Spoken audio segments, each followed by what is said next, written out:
My name is Chuck Key, and I'm an alcoholic. Hi.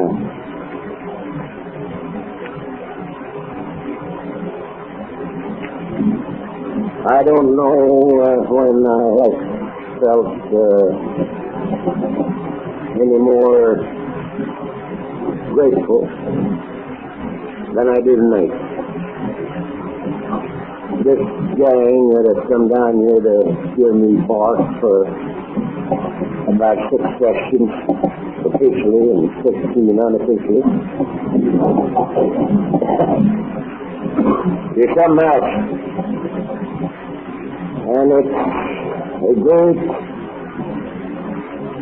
tribute to me for those of you who came down here to listen. And for those of you who came down here to get away from your wives, I thank you for coming too.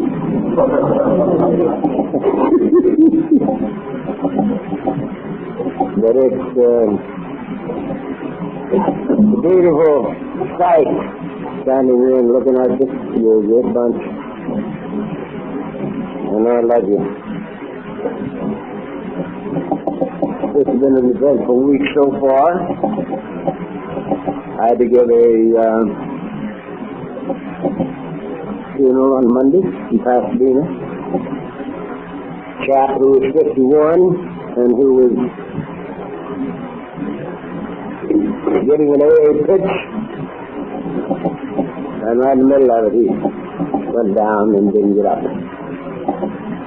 Heart attack. And so that was Monday, and Tuesday I had another one.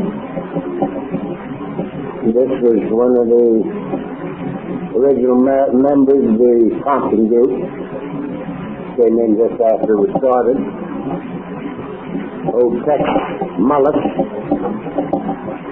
And Tex had been sober for 21 years.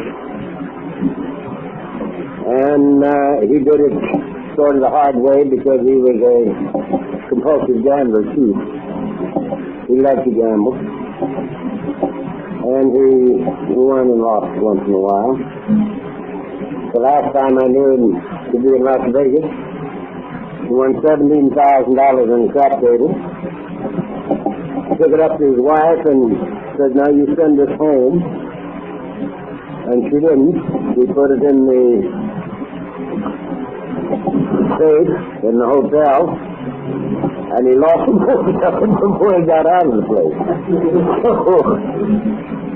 it wasn't too bad for him because he thought that was a great joke. He blamed his wife for retiring because he told her to send it home.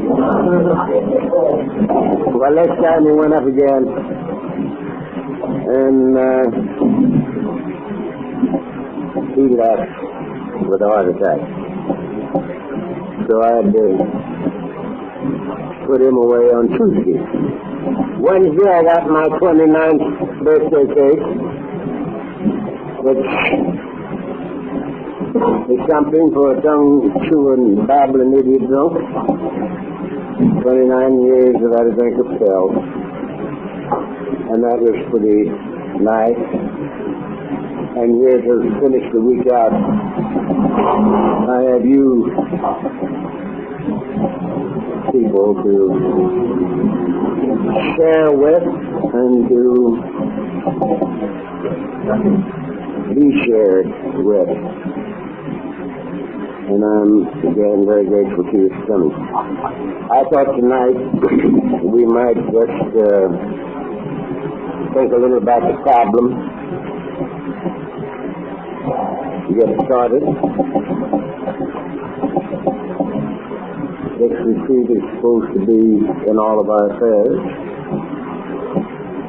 The 12 steps is having had a spiritual awakening. As the result of these steps, meaning the first 11, we tried to carry this message to alcoholics and practice these principles in all of our affairs. In all of our affairs. In thinking a little about the problem, I have to think a little about a Texan who he was the first chap that sobered up in Houston. He has, I guess, close to, if not already, 35 years sobriety. He's half a section wide and a section and a half tall. And he tells me his story. He says if you're going to solve a problem, it helps if you know what the problem is.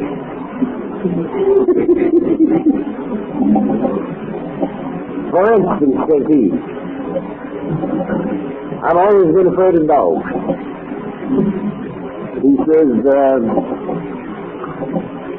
some little old girl come walking down the sidewalk with a great Dane on the leash, and says she's not afraid of it at all. Says a poodle runs out and I take off. And he's that high, you know, I can just see him running from the poodle. He says this caused him a lot of embarrassment in his life. And it finally became necessary for him to look at the reason that he was afraid of dogs. And he looked and looked, and he started to turn the pages of his life back, and he got clear back to when he was 7 years old. And he remembered that when he was 7, a dog bit him. And that was the reason he was afraid of dogs. But he said that didn't completely satisfy him. And so he looked at it again, and he saw that the reason the dog bit him was that he was chasing a little girl at the time. Now, see, all my life, I've been chasing women and getting in trouble and running from dogs, and dogs never were my problem in the first place.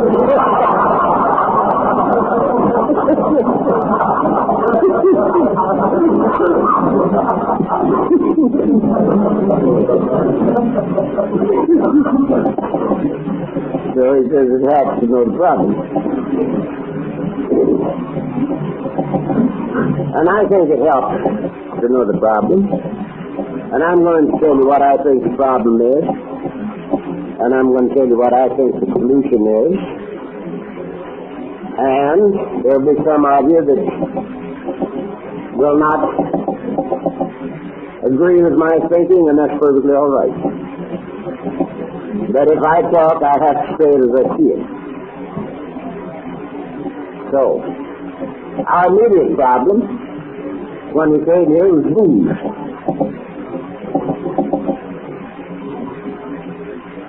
Alcohol. That's the thing that ran us in here.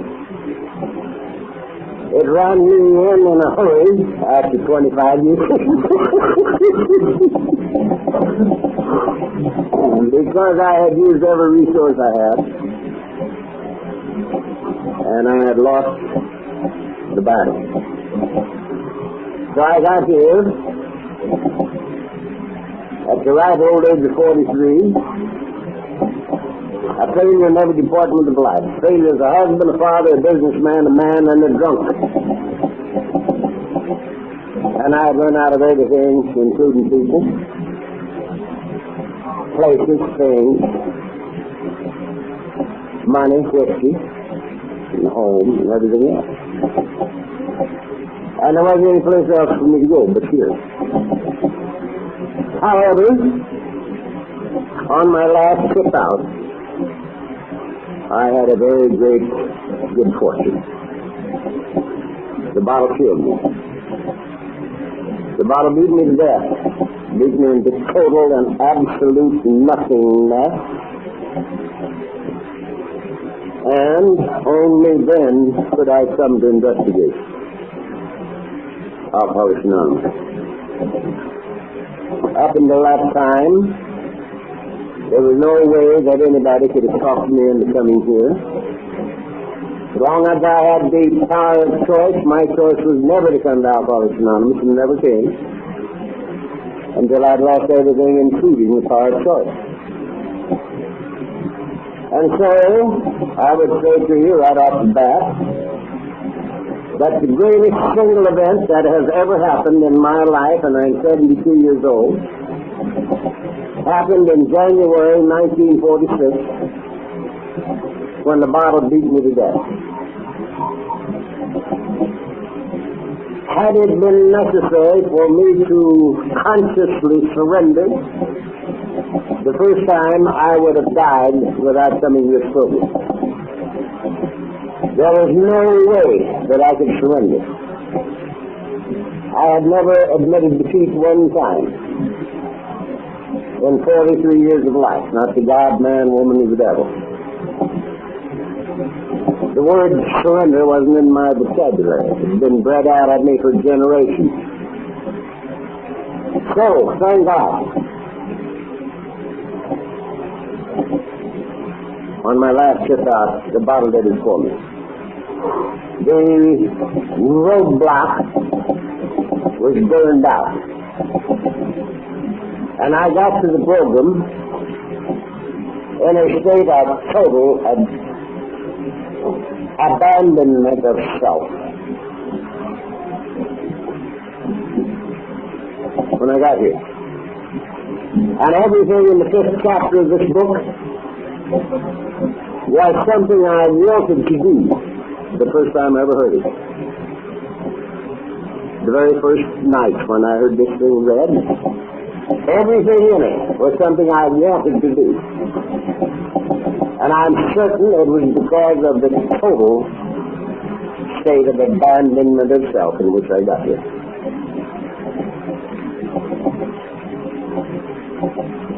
Now, there was one thing that I didn't think I could do, and I was set free. And it wasn't because I didn't want to. I had no objection to set free. I would have turned my will and my life over to a jackass if I could have gotten rid of me. But where it says we made a decision to turn our will and lives over to God, as we understood it, I didn't think that this was possible for anybody like me, because I didn't think it was quick to believe that I could give the mess that was me to anybody, let alone to God.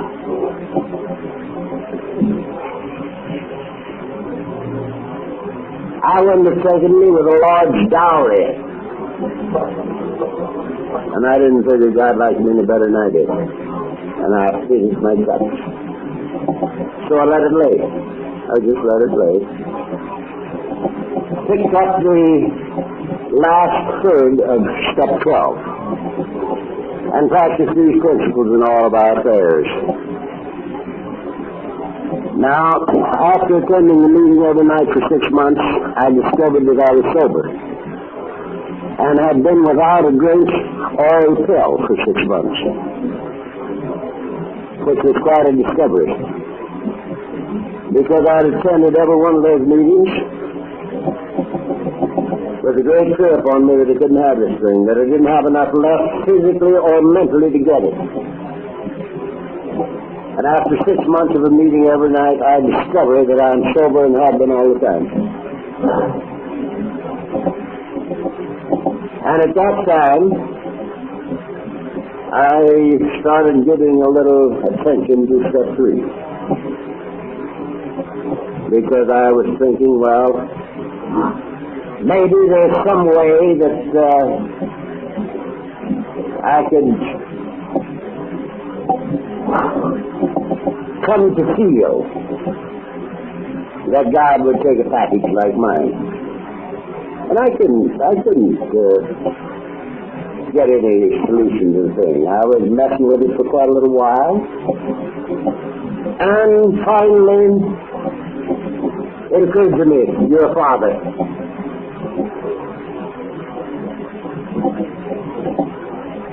And then I started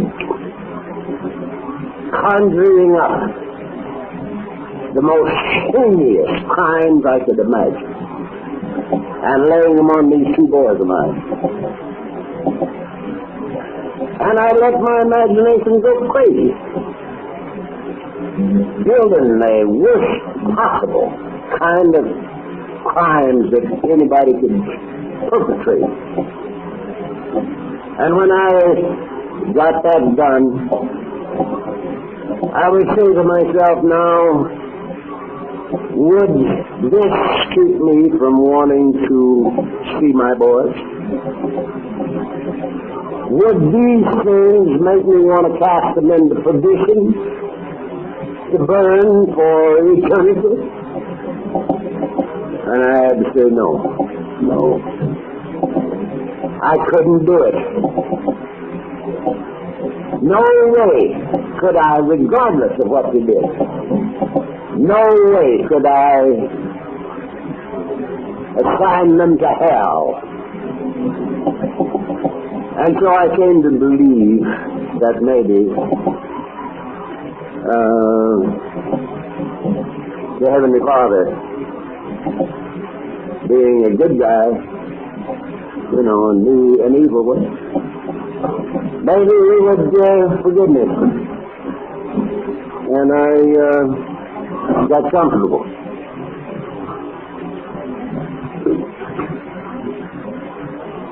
But it had to come through that kind of procedure with me. Now the funny part of it is,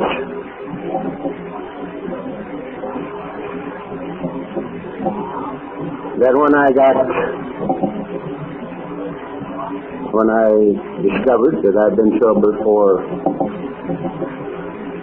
6 months, I had to get lost in trying to give this thing to alcoholics, because they had given it to me. Drunks had given it to me. And I lost myself working with drunks. And after a while I had another discovery. And that was that something happened in our household.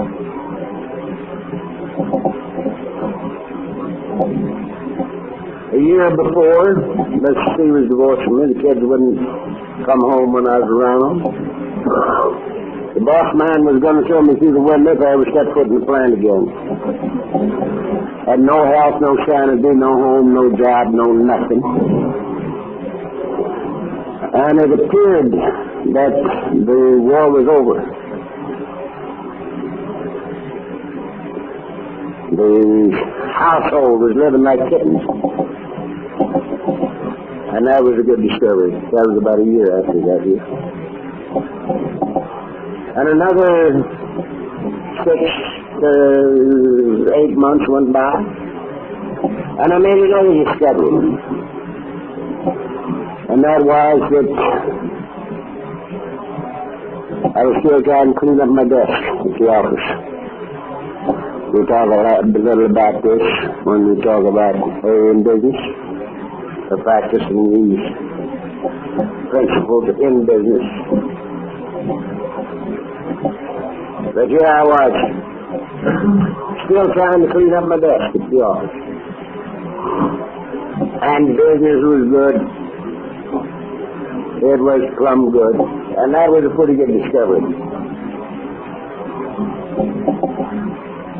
Maybe another year went by, and I discovered that the state of my being was better than anything that I had ever dreamed of in my life. My livingness, being itself, was better than anything that I ever dreamed of. And that was a good discovery. And now 5, maybe 6 years have passed, and I made another discovery, which I believe to be the great discovery. When we make this discovery, the search is over and life begins. Life isn't over, life just begins. Really. And this discovery was that I was never alone anymore. I, who had walked alone for 43 years, totally alone. I was never alone anymore. I had a God of my very own. And where I am, He is. I'm often by myself, but never alone. And this has been the way it's been ever since the discovery, and it's the way it was before the discovery. Because I hadn't been alone since my first meeting.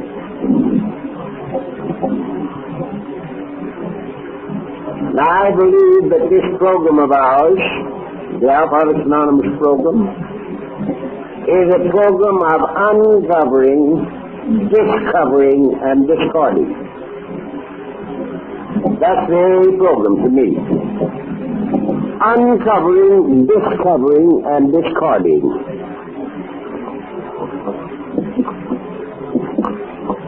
The first 9 steps of the program are the uncovering steps. Clearing away the wreckage of the past. Squeezing us out of ourselves ego-wise to get rid of the human ego. Temporarily. Because we never get rid of it totally, in my opinion.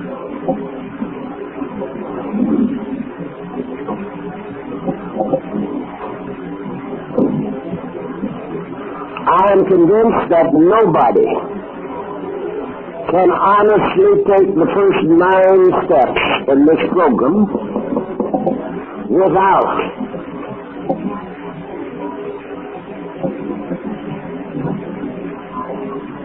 making the discovery that something has happened, and it's very, very terrific. Because when we honestly apply the first 9 steps of this program to me, I apply it to me. At number 10, the ego is temporarily gone. Now, I am convinced in my own mind, totally and completely convinced from the toenails to the top of my longest hair, that there's only one problem in this life. One problem that includes all problems, and one answer that includes all answers. Now that's oversimplification, isn't it? One problem that includes all problems, and one answer that includes all answers. I am totally convinced that the only roadblock between me and you and me and my God is the human ego. The only roadblock there is. I further believe that the best definition you'll ever hear of the human ego is the feeling of conscious separation from.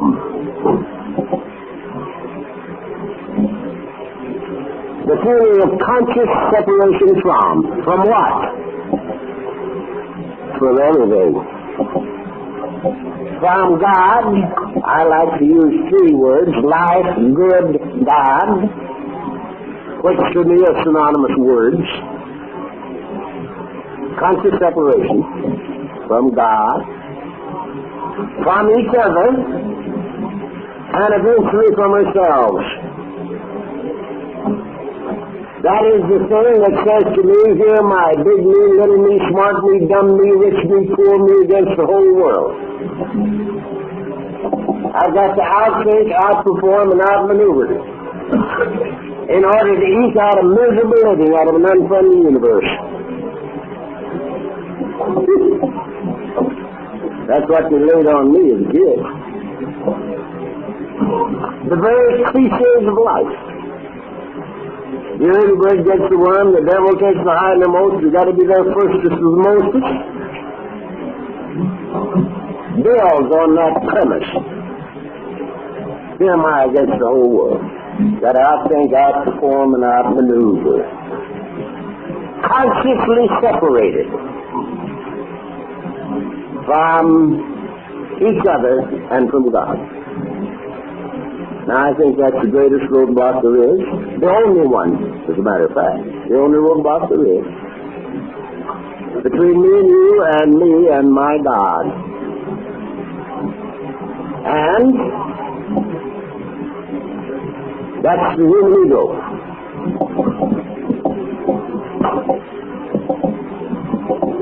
The seat of all the obsessions of the mind.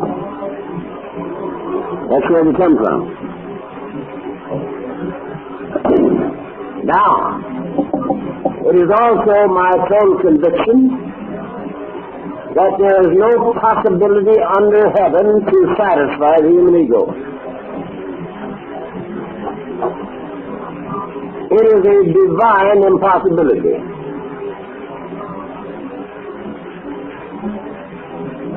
I like to sit up there in my big chair. Many of you have seen it. Some of you sat in it for a minute, but I won't let you sit in it much longer.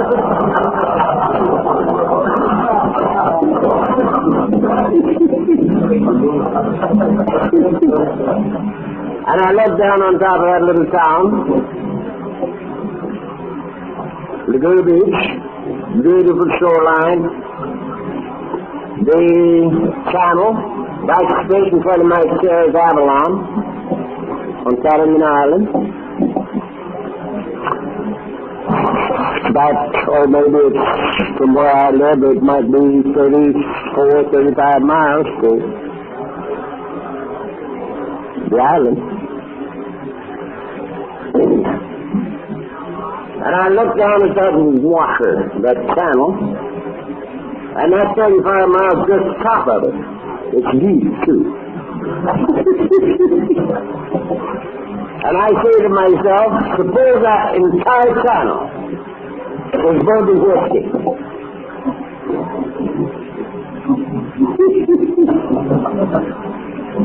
Now that's quite a few drinks. Would that satisfy my obsession for whiskey? And I have to say no.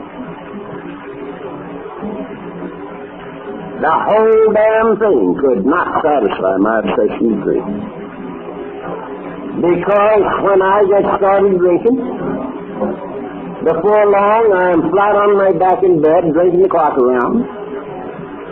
And every time I open my eyes, I drink. And there's no way to satisfy that obsession. No way. Now suppose my obsession had been for money instead of drinking. How about that? Totally impossible to satisfy an obsession for dough.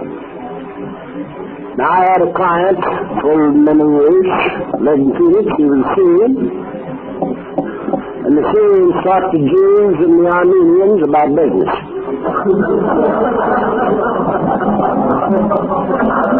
Syrians can starve an Armenian to death.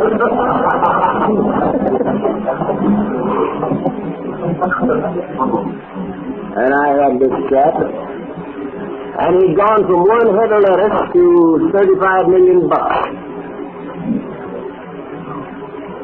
And he was one of the poorest men I ever saw. Because, unfortunately, he had a partner in one of his business enterprises, which happened to be oil. And this old boy was worth $150 million. They hadn't sneaked the Jonathan Club. Most beautiful thing you ever looked at in your life, all paneled with the finest wood in the world. Gun racks, elephant tusks all over it, and feet, and gazelles, and everything else, you know. And when I'd be sitting there with the two of them, Eddie was trying to get under the Davenport. Poor thing. He had only 35 million. This was on steal of 150 million. Poor man. And he used to say to me, Charlie, I was Charlie in business, how can I be like you? And I'd say, Eddie, he can't. And he'd say, why? I'd say, Eddie, he needs God if he's got 35 million bucks. Don't be silly. You can buy anything you want, including women, and you do. And that's one of the Syrians' great illusions. They think God's just the women, and maybe they are, I don't know. Not being a woman. But anyhow, who needs God when he got 35 million bucks? Now, I said, you go ahead and make 150 million, and he will if he lives. Because everything that old boy touched turned to gold. And when you've made 150 million, you will have then found that it won't do for you what you have to have done right here. Then you come to me and say, Charlie, how can I be like you? And I'll tell you, and you can do it, but not until. And you'd say, well, talk to me about it anyway. And we'd drive all over the state of Arizona, talking just like we'll be talking here, you know. But poor Eddie didn't make his 150. He got so many things in his head that it exploded. He's 10 years younger than I. He's been gone, what, 5, 6 years? He died. It's impossible to satisfy an obsession for money. Suppose my obsession could have been for power. How about that? No possibility. Witness Watergate. There is a nice power struggle. You know? It's absolutely impossible to satisfy an obsession. Power. If you're President of the United States, no good, because every dictator in the world has more power than our president. Old Genghis Khan had more than all of them. So, no way. What about women? Started to say sex, but that brings up a bad connotation.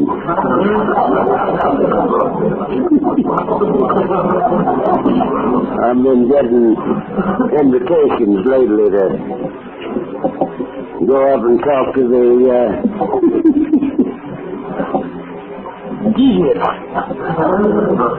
And God bless me, I can't hardly make it.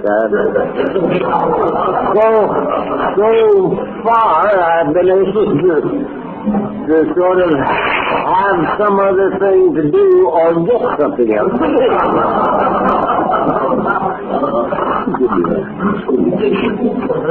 So, let's say women. Suppose my obsession's been for women. And supposing that I had been the greatest Lothario of all time. And supposing I had captured every chick I set out to catch, but once. Now at my age, I've been a good-sized army, don't you? Would they satisfy my obsession for women? This one kills me. The one I can't get kills me dead. So, if you can't beat them, join them.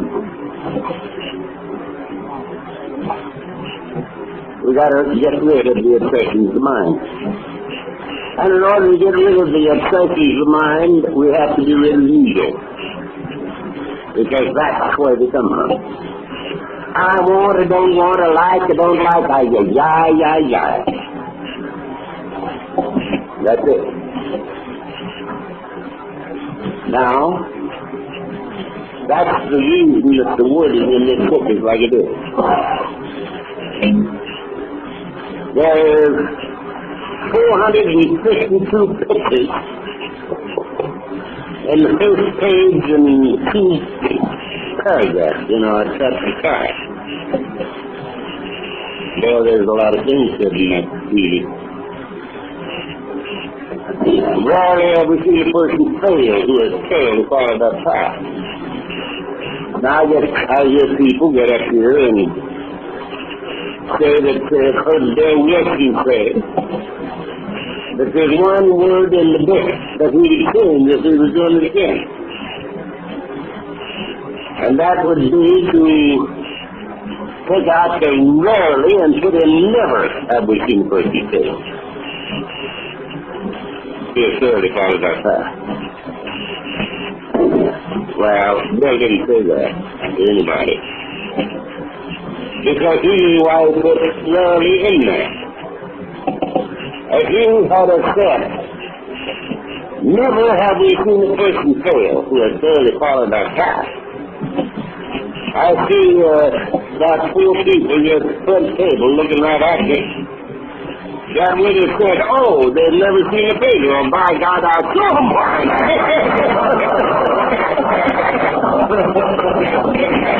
Yeah. That's the reason that's learning. And Bill did tell me that himself. I happen to know him pretty good. Rarely have we seen a person fail. He was failed to follow that path. Now, I heard that read one time, which I think maybe is even better than his wikis. Some guy got up here and he read, rarely have we seen a person fail who has thoroughly enjoyed. I think that's really. I put in his thanks in that case, Very good. Those who do not recover are people who cannot or will not completely give themselves to this simple program. Usually, men and women who are constitutionally incapable of being rigorously honest with themselves. Being honest with themselves. Honesty. You call in the past. There's 2 pictures. Right there. Be honest. And the falling fast. Falling fast.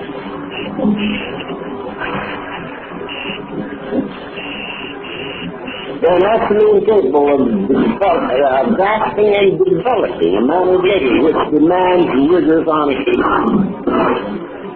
Now there's a thing. Grasping and developing. You see, we're people who never were able to settle for status quo. Never in our lives, long before we ever had a drink, we were unable to settle for status quo. Nothing that was normal ever merited our attention for more than a split second. If it wasn't better than normal, we didn't like it. And that's before we ever had a drink. So, we better jolly well grasp and develop. Because a happy sobriety will turn into a drunk unless we develop. We've got to walk. We've got to keep going. All we need to do is get fat and complacent and quit walking. And we're in trouble. So grasping and developing a manner of living which demands rigorous honesty is a whole weekend.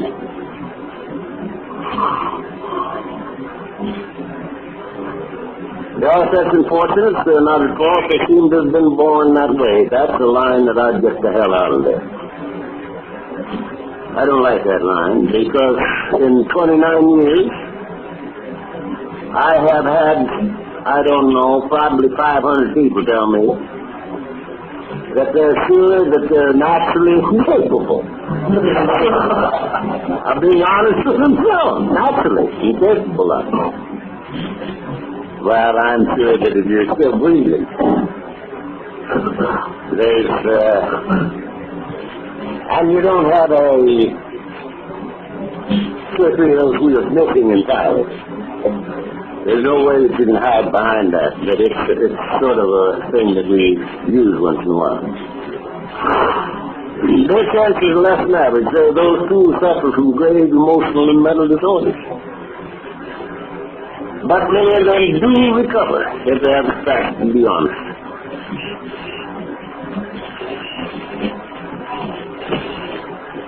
I got to tell you a little story.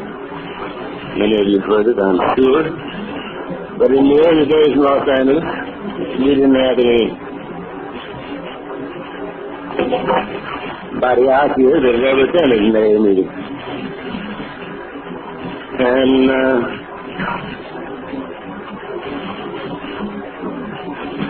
the Jewish gentleman came out here with a book. He didn't know he had it. He came to in Palm Springs,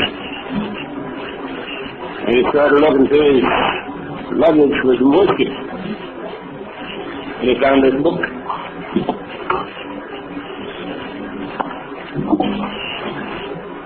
That's the first edition, and he didn't know how he got it in his suitcase, but he didn't have any whiskey. He said he read it. And he just kept reading it, and he liked it. He liked what he read. And he came into Los Angeles with this book, and he got a hold of some people, and they started meeting. And they didn't know how to start a meeting. And so the custom that has spread pretty well all over the world was established right here in Los Angeles. First meeting. That's reading the portion of chapter 5. This Jewish boy says, I don't know how to start a meeting. But he says there's a chapter in this book entitled Hard Work, and it gives us the thing, and let's read it. And they read this portion of chapter 5. And you'd be surprised how much of the world that's covered up until now. They do it in Australia, they do it in New Zealand, they do it in Canada, they do it in Texas.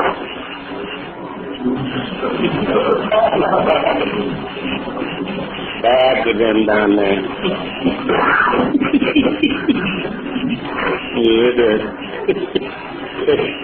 The conference in Oklahoma City, and there's a lot of sections up there, you know. One of these sections says Oklahoma is just an outlying portion of Texas. This outlying hell is going to be the worst line in the world. So they read this all over, and it's beautiful. Every time I read it, it reminds me that my survival depends on this thing right here. Now, a little bit later, this bunch, maybe the half dozen at this time, got a hold of an old boy off Skid Row. His name was Whitey. And Whitey had been a little bit too close and too long with the Reno.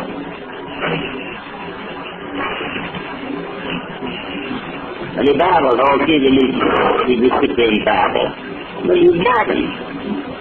Then they decided they ought to take him to the doctor and see what was the matter with him. So they did. They took Whitey to the doctor, and this doctor took a few quick passes at him, and he said, boy, give him out. Just when you can't help. Spend your time on somebody that's got a chance. But he has such bad brain damage that you're just wasting your time. And so the next meeting, of course, they had a discussion about Whitey. And the whole gang of them wanted to jump Whitey. They keep him from interrupting the procedure with his babbling. And of course there was one guy there that had read something in the book. And he said, wait a minute, boys. He says, it says right here that the only requirement for sobriety is a desire to stop drinking. And Whitey wants to get sober. And we can't take him out. And they said, that's right, that's what it is. And they didn't kick Whitey out. And it's a matter of medical record and area record that 1 year later, Whitey was accepted in the United States Marine. Last I heard of Whitey, he was running a newspaper in the Middle West.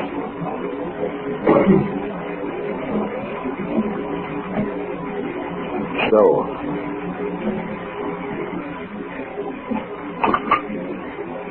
there's a miracle here.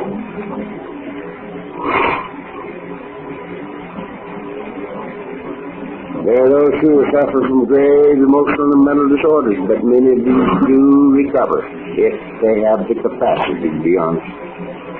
Our story discloses in a gentle way what we used to be like, what happened, and what we're like now. If you have decided you want what we have and are willing to go to any length to get it, then you're ready to take certain steps. Why are those phrases in there?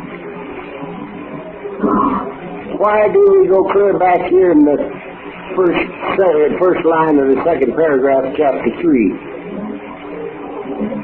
And we read a line that says, we learned that we had to fully concede to our innermost selves that we were alcoholics. This is the first step in recovery. Why? Why is that clear back here? First line of the second paragraph, chapter 3. Program of recovery is over in 5. It's there because if we be alcoholic, we are caught in a trap we cannot spring.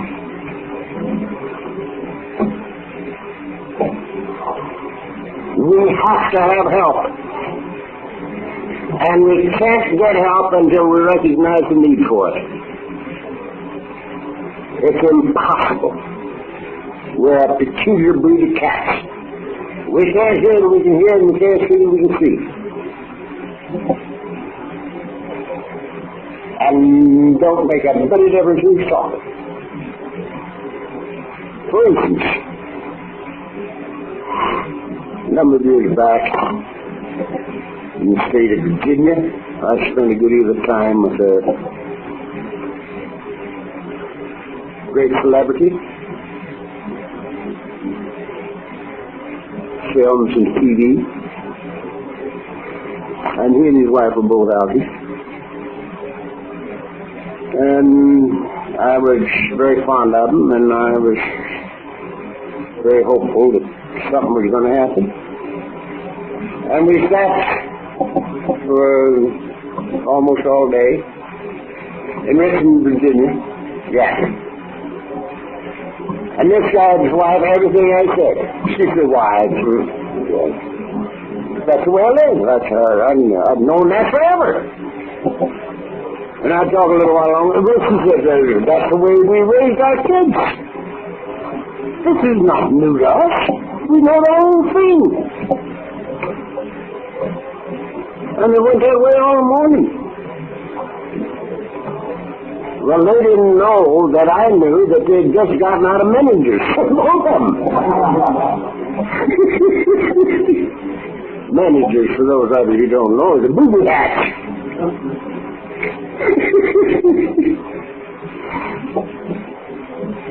They could use this all backwards and forwards and through the middle. But they never heard it. And they didn't hear it when I said it either. And you're going to hear a lot of things that you think you know this weekend. Maybe you do. You may hear a lot of things that you disagree with. That's all right with me too. If you disagree with them and know why you disagree with them, maybe you should be up here and be back there. But that's the way it's going to be.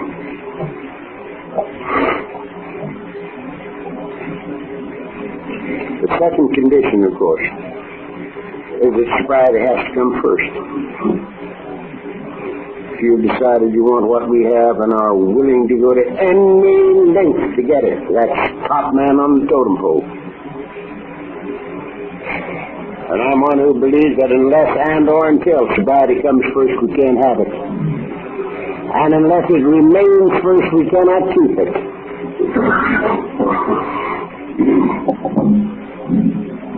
That's what it says here. This is very, very positive stuff. And are willing to go to any length to get it, then you're ready to take the sugar stuff. Some of these we balked, we thought we'd find an easier, softer way, but we could not. With all the earnestness of our command, we beg of you to be fearless and thorough from the very start.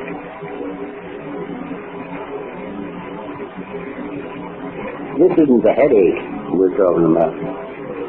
We're talking about a terminal illness, the disease of alcoholism.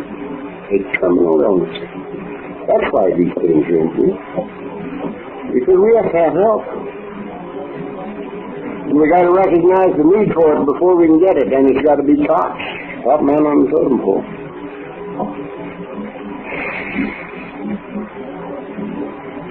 Some of us have tried to hold on to old ideas, and the results were nil until we let go absolutely. Doesn't say half measures avail to 50%.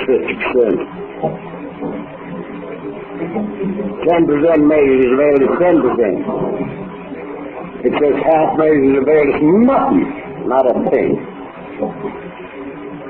We stood at the turning point. We asked His protection and care with complete hands. We let go absolutely.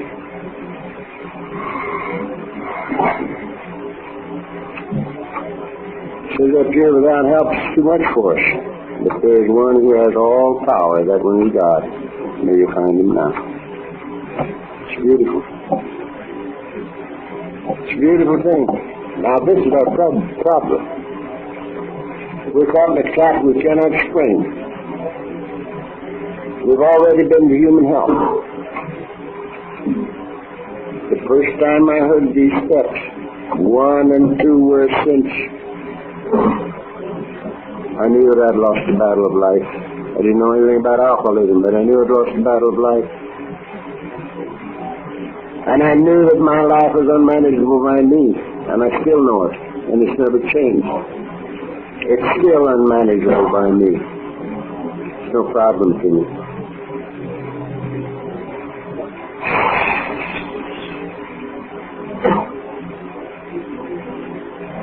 Twofold admission of defeat in the first one, and admission that we're not in the second. Now, there are 2 big steps. We're happy. The first 2. You've lost the battle of life, number 1, you're nuts, number 2.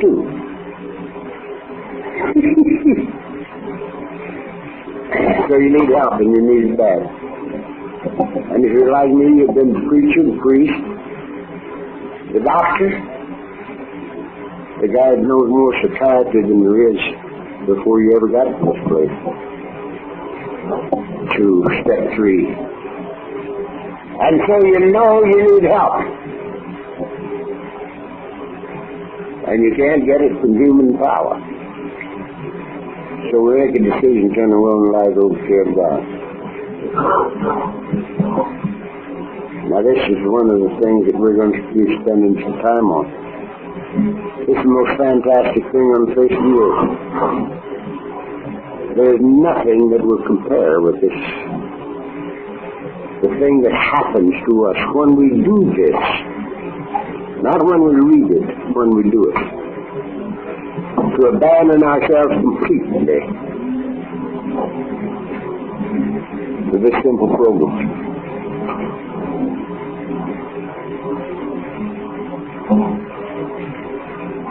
Throw them out.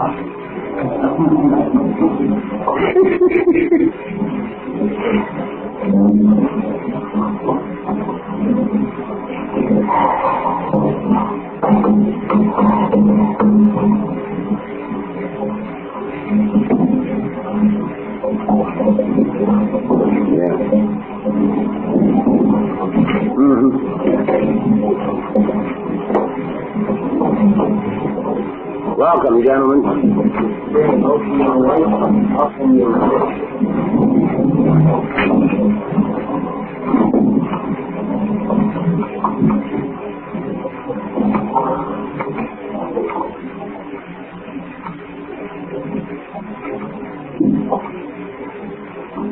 We made a decision to turn our will and lives over to Sheriff John. Now, I don't suppose that there's a man in this room that analyzed himself and decided to turn himself into Alcoholics Anonymous. I don't believe there's one of you, no bunch, that did that. If there had been any way under heaven for me to remain in left field, I'd still be out there. We're not the kind of people that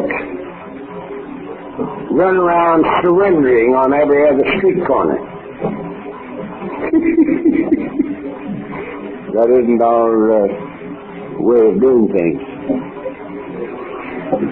And here we've lost the battle of life and we're nuts and we have to have help. Now, I told you a little bit ago that the greatest single event in my life up until now, and I'm 72 years old, was when the bottle killed me in January January 46. I was 43.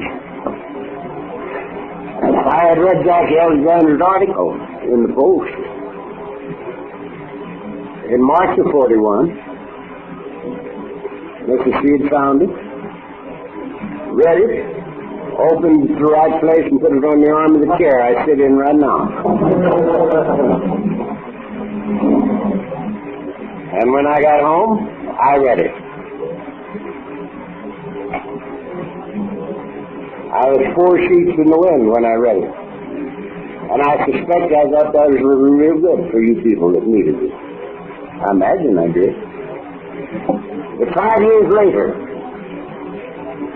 when I came to after a 4 weeks blackout,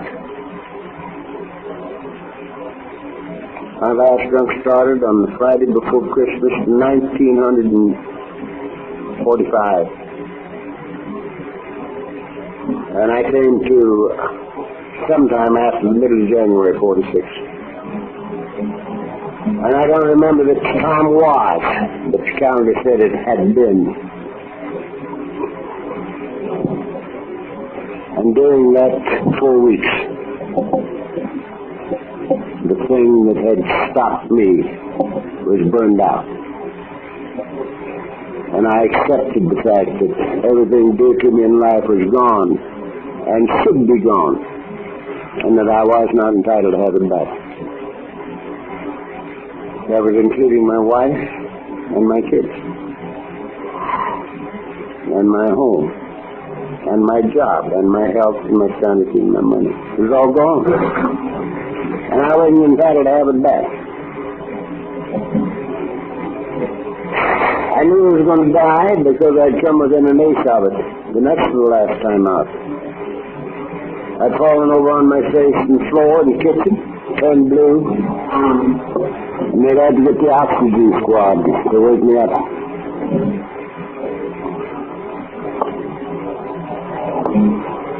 And the doctor that was with him told me after I came to that to all intents and purposes I was dead, that they'd had a hell of a time bringing me back.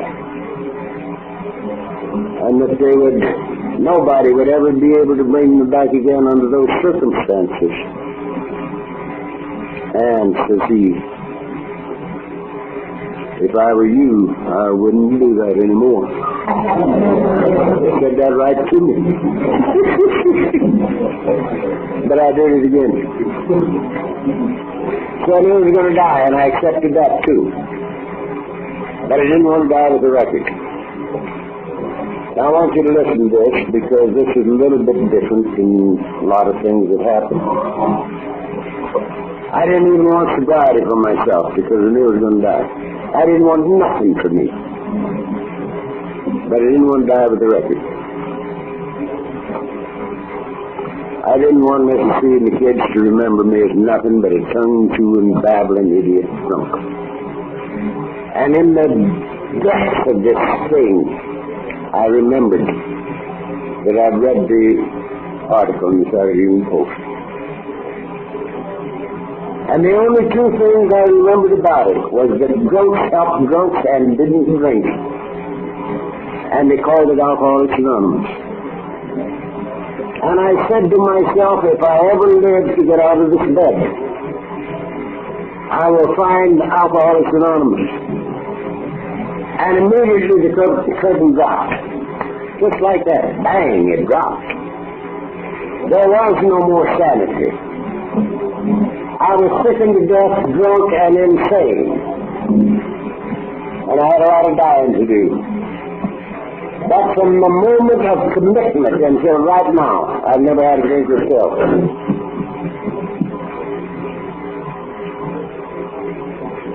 Now this is one of the reasons that I believe so completely and totally that there's only one roadblock between me and you and me and God. And that's the human ego.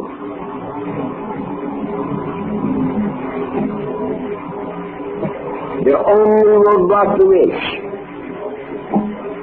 Because you see, I sit in the same chair today that I sat in for 10 years in hell. The same chair. And I sat in it for 29 years in heaven. Nothing happened in the chair. Nothing happened to my wife. Nothing happened to kids. Something happened to me. And it proves that heaven was always in that chair. I was in hell. But heaven was always in that chair. But nothing happened to the chair, and I'm still in it. Still in heaven. So, that's the reason you get these statements are so very, very positive. To abandon ourselves completely. To let go absolutely, it says. And the eternal will allows those to serve God.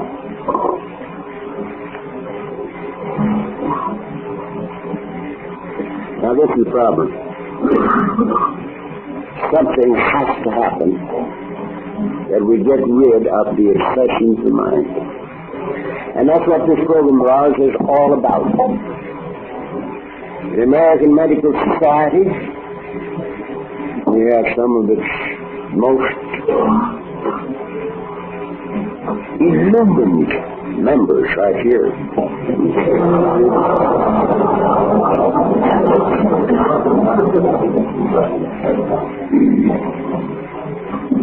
American Medical Society says alcoholism is a disease. It has symptoms. It is treatable but not curable. And the only way an alcoholic can successfully live is not to take the next slug. But they cannot tell us how not to take the next slug. They can't tell us how. That's what this book is all about, to tell us how to get rid of the obsessions of the mind that cause us to drink. That's what this whole program is all about. To rid us of the obsessions of the mind that cause us to drink. Now, why am I not drunk tonight?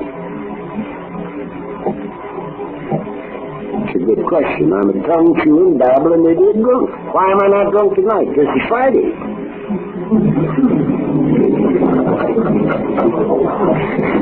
Thursday night kick-off night, right?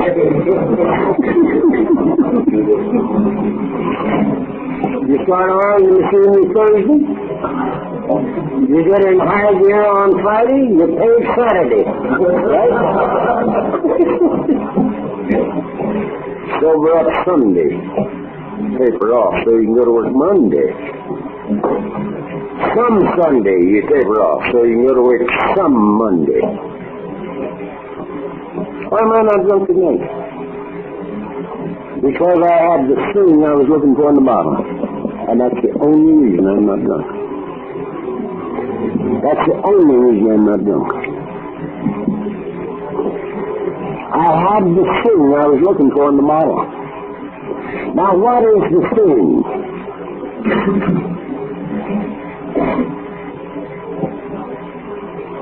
That king-size hurt is gone.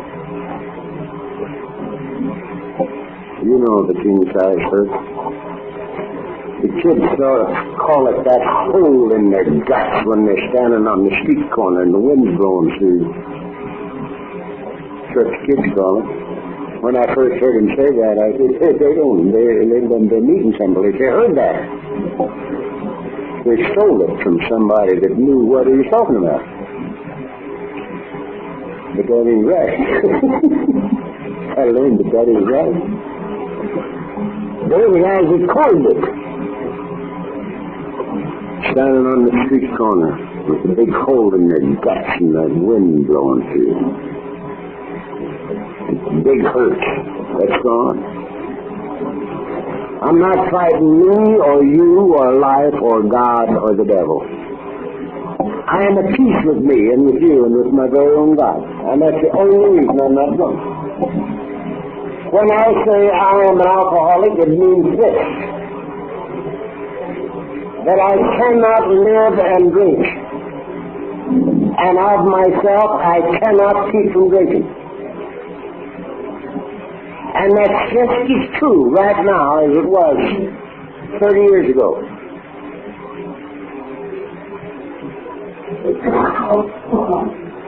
That step one says we admitted we were powerless over alcohol, that our lives had become unmanageable by us.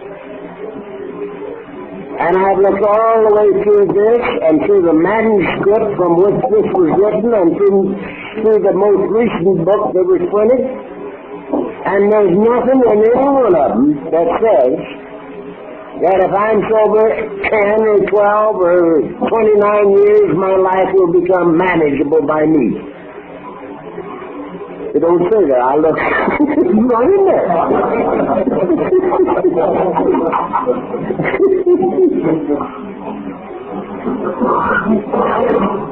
And furthermore, there's nothing in my experience in 29 years that would indicate that my life will ever be manageable by me again. But thank God it is no problem to me, because I have step 11. I have lived by step 11 for 29 years.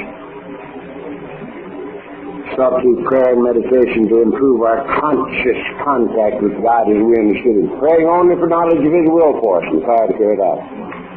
I have lived in total expectancy of guidance and direction for 29 years. And I get it. And you might say, how do you know? I've got the simplest rule in the world. I never had it so good. It's the only good life I've ever known, the only easy life that's ever been mine in my entire lifetime. And I've got 29 years to look over sober without a drink or pill. 25 years drunk or drinking, and 19 years before that. And this is the only good life I've ever known, the only easy life that's ever been mine. So I highly recommend it. This is the way to get rid of the obsessions of mind. Sure, the steps we took were sober. Now, don't say here the steps we read or heard read or learned by heart. Don't say that. Don't say here the steps we interpreted. You can't find that in here. Don't say that. Don't say here the steps we conned God into taking forth.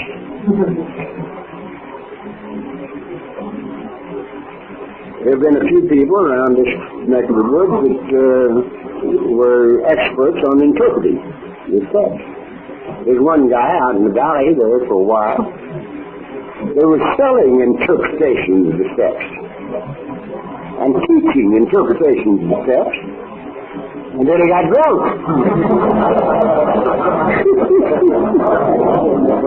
His business went down the rabbit hole. Don't say that. It says here the steps we took. And the reason we have to take them is because we're caught in a trap we can't spring.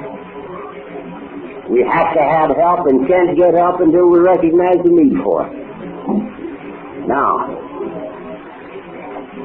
going on down to step 9, and I've just got time, I won't mention his name, but his initials are Johnny Cream, Sr. He said he was sleepy when he came in, and if I talked a second after 9:30, that he was going to sleep right on the table there and start snoring. So I got to quit.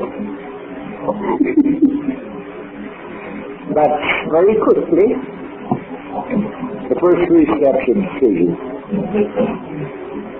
The 4th and 5th are action steps. We made a searching, fearless moral inventory of ourselves. We write it. The book says very, very specifically that it's good to write the thing down. We're more apt to do it right if we write it. Takes a little longer. It's good for us, so we write it.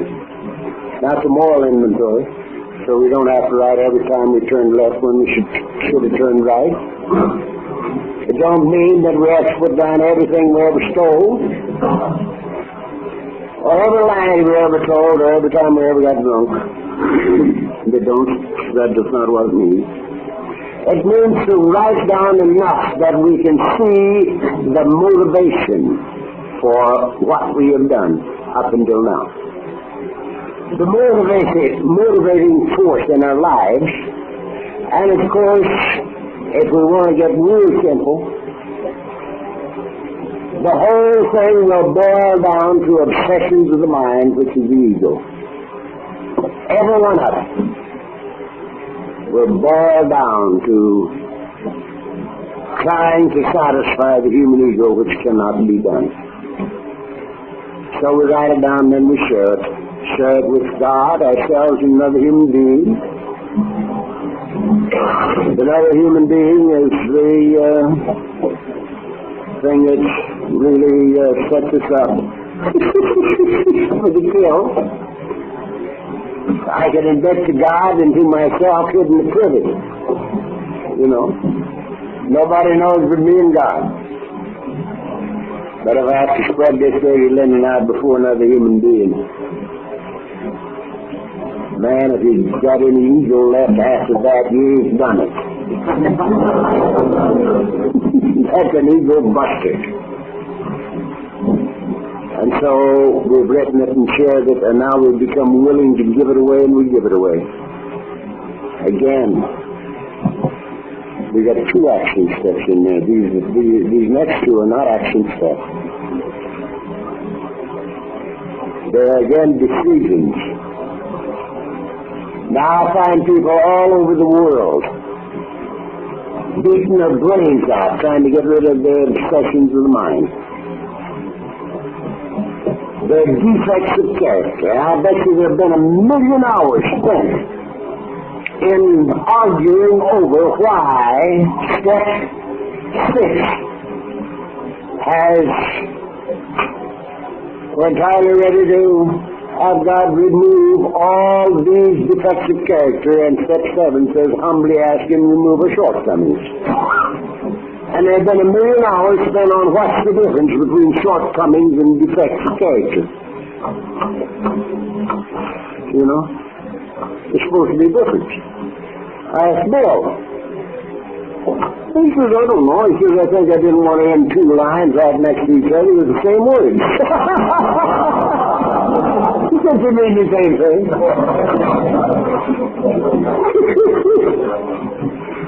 So that's going to knock a lot of arguments out, isn't it? But the main thing is that we become willing to give them away, and we give them away. We don't do these things. If we could have done away with our defects of character, we would have done it before we came here. I wasn't just jumping up and kicking my heels together saying, goody, I get to go to Alcoholics Anonymous. I'm sure my mother didn't raise me to be a member of Alcoholics Anonymous. She's 96 and she don't believe it yet.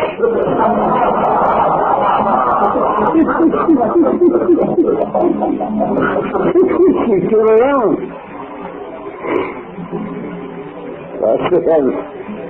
Had 29 years out of drinking, she's never had money to drink. What's so hot about that? So, we become willing to give them away, and we give them away. And then we've got 2 more in the first 10. 2 of the greatest ones left yet. The most immediately effective steps in the whole program are 8 and 9. We made a list of all persons we had harmed and became willing to make amends to them all. Made direct amends to such people wherever possible, except when to do so would injure them or others. If you haven't done that, do it. Do it, quick. The weight of the world is removed from your shoulders when you honestly take care of 8 and 9.